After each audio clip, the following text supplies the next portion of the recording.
Good day, my creative friend.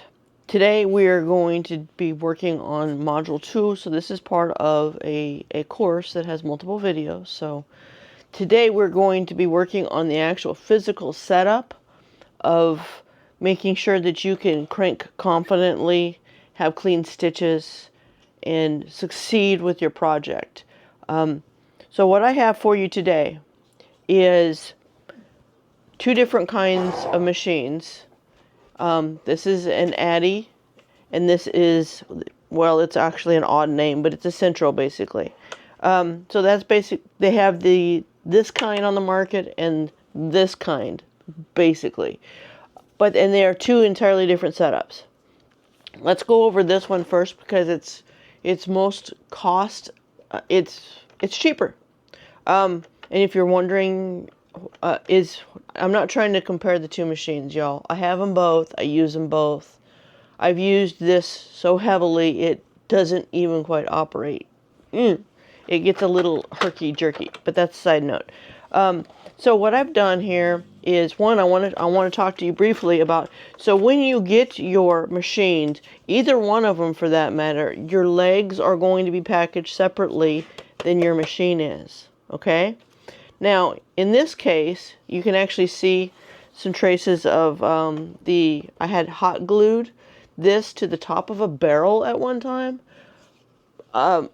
which makes it to where the project just goes down and you never have to do the donut method or even the scrunchie method. And I'll get into that in later videos.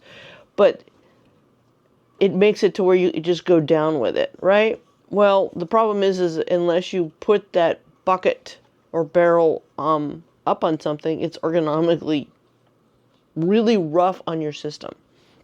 My back hurt, in other words. So their legs basically look like this.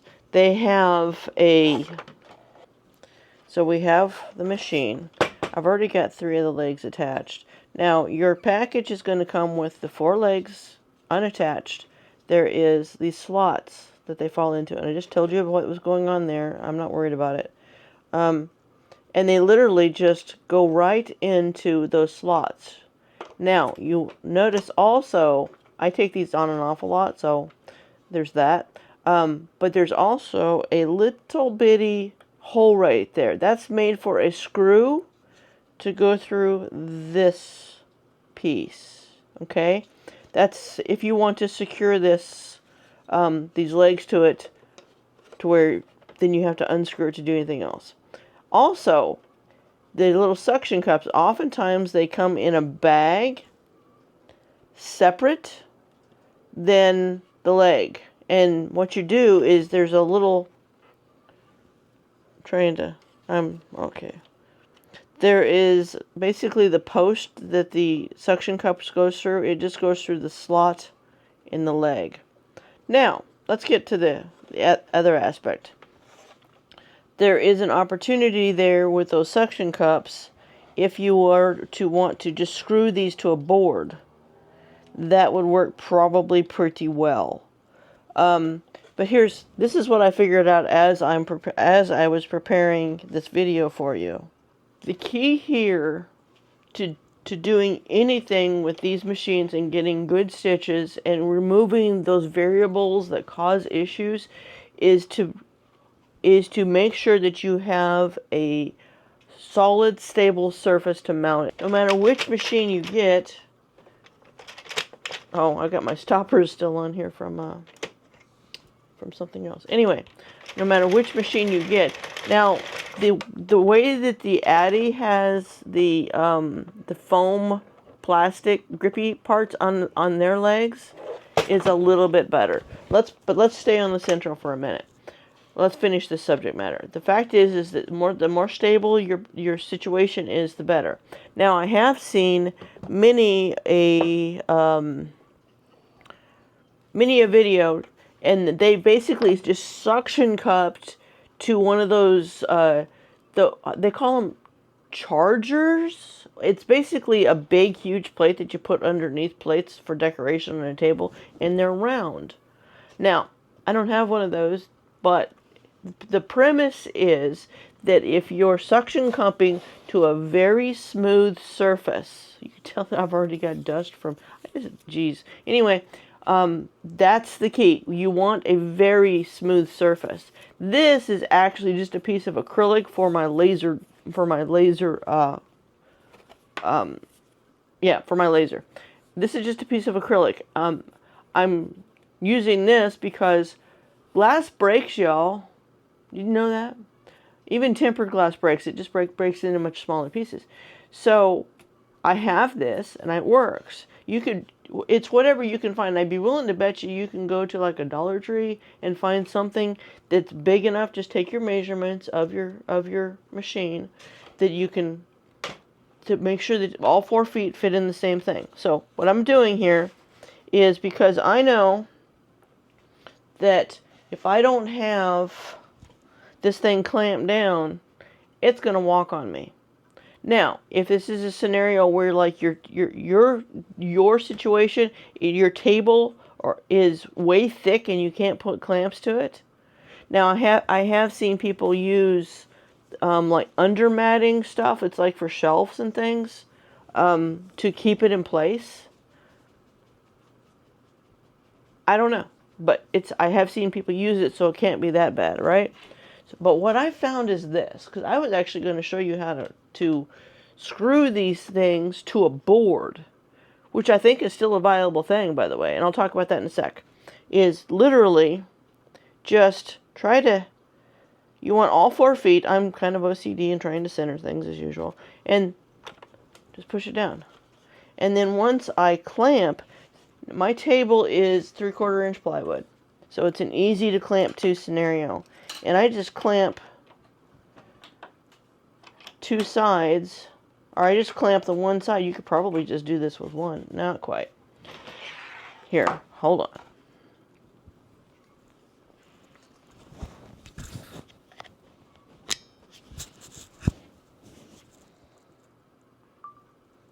Okay, so I'm literally just clamping. And I want my clamps out of the way of my middle area, because I need to be able to get in here. Now, much to my surprise, I say that, this thing's actually got enough dust on it. So you want a clean surface. Just saying. Okay, hang on. Now you can see the challenges that you possibly can face. Okay. I'm going to take a piece of cloth right here. Now, I would suggest, if you have it, your best bet for a very clean surface is use alcohol wipes on those suction cups, or just go get some isopropyl alcohol and wipe that down. I may have to end up doing that, but I just basically wipe the dust off. Because when I first did this, it was so stinking secure, I wasn't even going to talk about the screws, although I still think that's a viable player. But look at that. So, look at that. The only thing that's moving now is my board. That's pretty decent. That's pretty decent. I wouldn't have a problem working with that.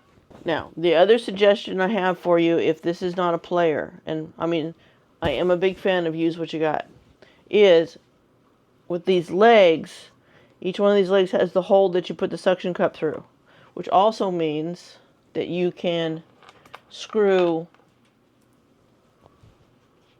just a screw with a really large head. I don't know what they call these things. I'll have to look it up. But this is what I often use. I'll put pictures so you can see them up close. And this, you have to make sure don't get too big of a screw, because you don't want them to go through the board. But honestly, y'all, if you're going to do that, and I'm not saying you shouldn't, it is a viable way. You ought to build up your knitter to where your drill or whatever's going to fit over here, because sooner or later you're probably going to end up using it. Just a thought, side note, it is what it is, right? Anyway, so, but that way you have an opportunity to raise your machine to the height of your drill if you're using one. And what I mean by that, hang on, is this. I use this drill a lot. Now you're seeing that this is a different height. Of course, this actually goes over there, but I'm just trying to to explain something. The height of this has to match the height of this to be on and off ergonomically. What I don't want y'all to do is end up with physical issues because your machine's not in a place that works for you physically. But I also know that the more stable your machine is, the better your stitches are going to be if you have all the other elements in place. Okay. All right. So how you set your machine up is going to have an enormous amount to do with how successful you are, because we don't want to create physical pain if at all possible, right? I hope that everybody can agree on that. Okay. So let's real quick jump over to the Addi for this. Oh, another side note real quick. They do the upgraded machines, because this one's actually probably 5, 6. I don't know when I got it. Anyway, they have the legs that are modified to be more like the Addi legs now. So they obviously took note. I don't know. But let's talk about that real quick, okay? So, when you receive an Addi, you're going to receive it with the legs off. These are just screwed on. See? They're screws. And there's screws in here as well. Okay? So you literally just put the screw in. Okay. So, what we've got here is a hole with the threads in there. The screw, and they just literally screw in, and you just want to make these hand tight. There is no place to put a wrench on this thing for a reason. In other words, everything's round. In order to put a wrench to tighten it up further, you would be scratching your plastic. Some people don't care about that. Some people think, oh, I gotta cinch that down. No, you don't. Please don't. It's plastic, y'all.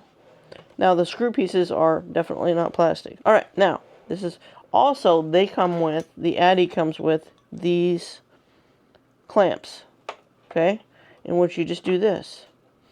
And that is why when you're using a machine like this, the squarer the edge of your table, of your mounting surface is, the better.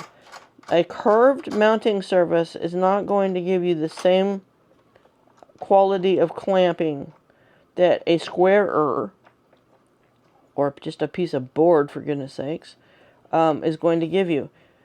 Okay, so basically you just clamp that down. And you notice there's this. But that's not going to affect this nearly on the level that this scooting around will. Okay? So, this is how the manufacturer suggests to secure an Addi. That's how they do it. Okay? Now, as the same hint though, because sometimes you got to go in and tighten these again after you've rattled around with it. You could also, in theory, raise this up to where this is the right height too. I did that for years.